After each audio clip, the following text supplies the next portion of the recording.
Omuliro gwakwata ekizimbe kyaffe nembeera one of the victims abajiirwa studio yange yakwata omuliro naye omuliro guno gye gwava kirabika gwava ku masanyalaze siyinza kukakasa bulungi kuba police leeta yekakasa byonna nali naakafuna loan eya bank emu eyitibwa Finance Trust Bank so nga ndi kugisavisinga bulungi yali yakwongera mu bizinesi yange nguze cameras shopping ezo zikamera ez'amaanyi byonna mbitaddemu naye drawer we nateekanga my cameras drones and all that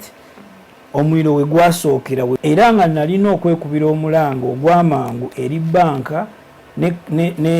ne gundi eyo insurance eyo ndabe how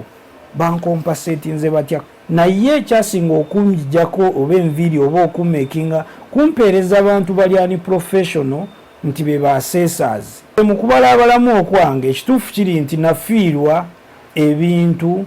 ebisoba mu miliyoni 35 bonna bekikwatako Uganda Insurance Regulatory Authority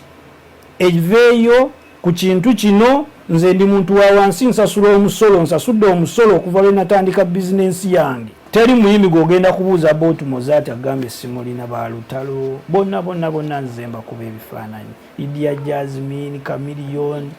naye nga akasende k'omuyimbi nga sikangu kulya